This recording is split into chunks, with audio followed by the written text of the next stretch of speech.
Hello, future teachers. Welcome back to the Tower Languages TKT Academy. I'm glad you're here and ready to continue improving your teaching skills. In today's lesson, we're going to explore one of the key topics from Cambridge TKT Module 1, Unit 4, Functions. By the end of this lesson, you'll understand the essential concepts, see practical classroom examples, become a more confident English teacher, and be better prepared for the TKT exam. So, let's get started. Here is our roadmap for today. We're going to cover 1. Lesson introduction.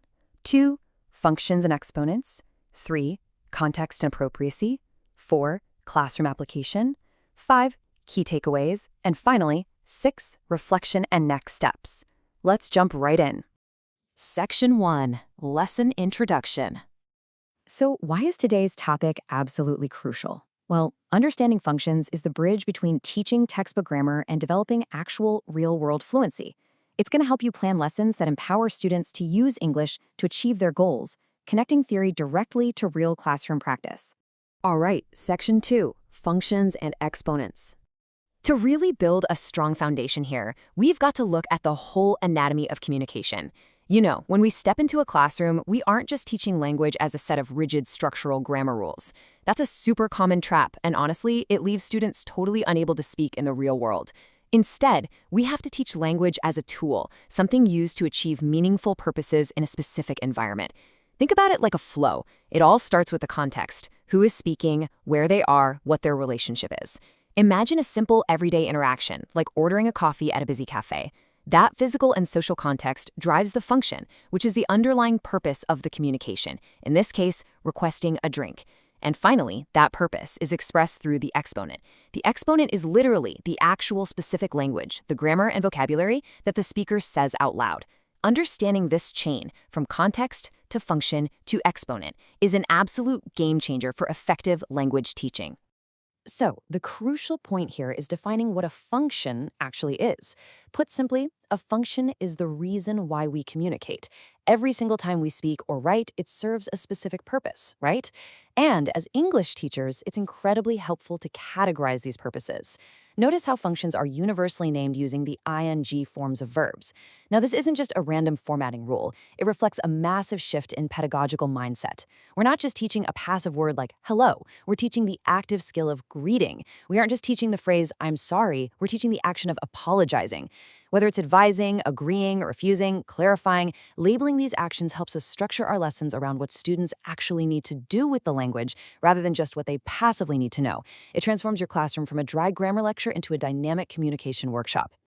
And this brilliantly illustrates how these concepts map together in real everyday scenarios.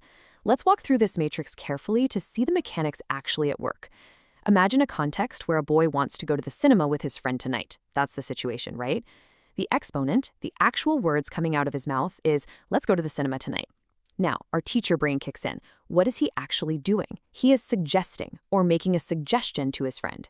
Let's look at another one. Say a customer doesn't understand a shop assistant. They might use the exponent, sorry, what do you mean? The function there, asking for clarification. Breaking language down into these 3 distinct categories is an incredibly powerful scaffolding technique. If your learners are struggling to communicate, you can pinpoint exactly where things are breaking down. Do they misunderstand the context? Do they lack the exponent? Or are they completely misidentifying the function? Let's move forward and see how this builds, because this is where things get really fascinating for us as educators. Language is incredibly flexible. A single exponent can express multiple, completely different functions depending entirely on the context. Take the exact same sentence, I'm so tired. If you only teach this phrase as a vocabulary item for sleepiness, your students will miss out on the rich nuances of human communication. For instance, if a boy says this to his mother while he's struggling with his math homework, the function is actually requesting to stop doing homework. He's literally using it as an excuse. But if a patient says, I'm so tired to their doctor in a clinic, the function changes entirely. Now it's describing a physical state for a medical diagnosis. And if a friend says it to another friend after a long, stressful day at work, they're simply describing feelings to seek empathy. This proves that the function of an exponent depends entirely on who is saying it, who they're speaking to, and where they are. You simply cannot separate the words from the situation. Okay, let's head into Section 3, Context and Appropriacy. So we just saw how one exponent can have many functions. Now let's flip that concept on its head. One single function can be expressed through many different exponents, and the choice depends heavily on social distance, what we call register.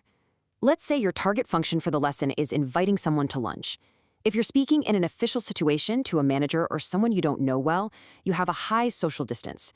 You'd naturally use a formal register, choosing an exponent like, "We would be very pleased if you could join us for lunch." Now, pause and think about the other end of the spectrum. If you're talking to a close colleague or a best friend, you have very low social distance. You'd use a much more casual, informal exponent. You might just walk past their desk, raise an eyebrow, and ask, "Lunch?"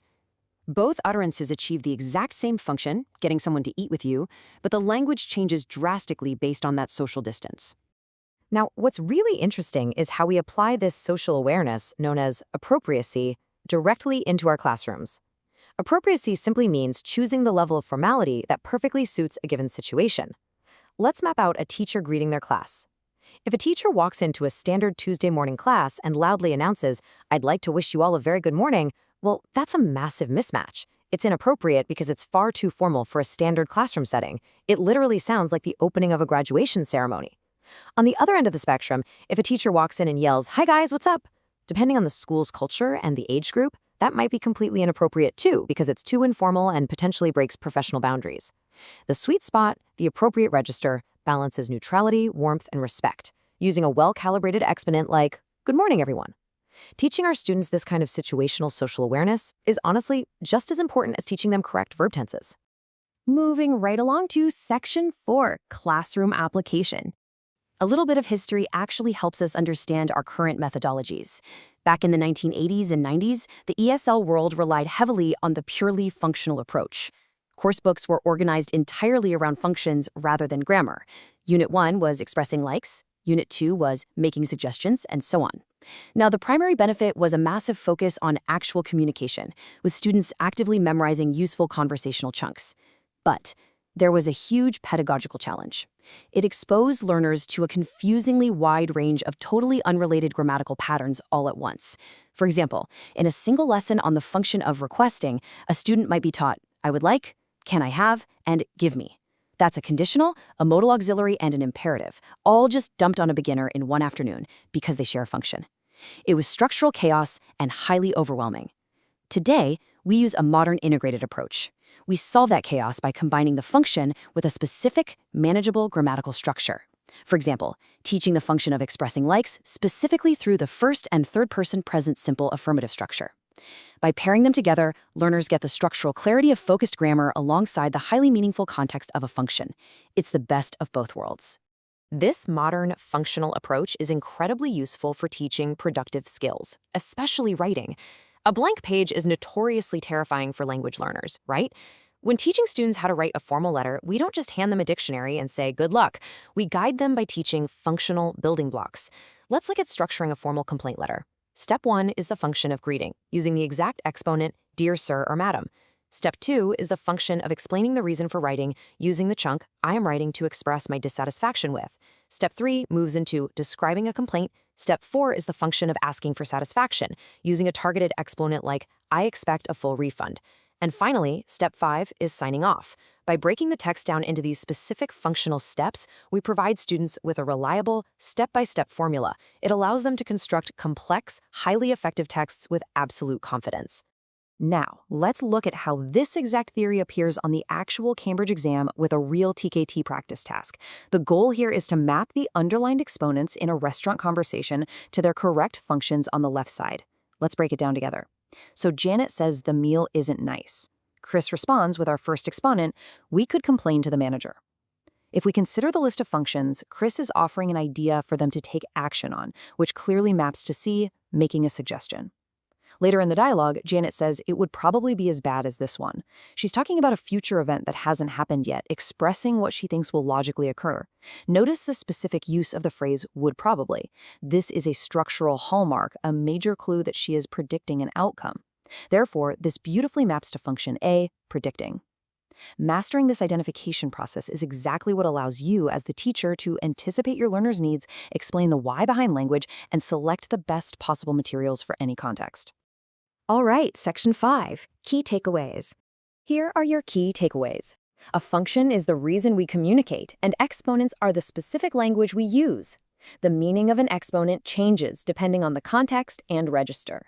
Modern classrooms integrate functions with grammar to provide meaning and structural clarity. Section 6. Reflection and next steps. Think about the last lesson you taught. How could today's topic improve your teaching practice? Congratulations! You have just completed another important TKT lesson. Remember that passing the TKT exam is not about memorizing definitions. It's about understanding how teaching works in real classrooms and becoming a better English teacher. Now it's time to put today's lesson into practice. Visit coursos.towerlanguages.com and continue your learning with resources designed especially for English teachers. There you'll find lesson summaries, downloadable teaching resources, exam-style practice, and more. The link is in the description below. In the next lesson, we will take a close look at Unit 5 reading. Remember, great teachers are made one lesson at a time. See you in the next lesson.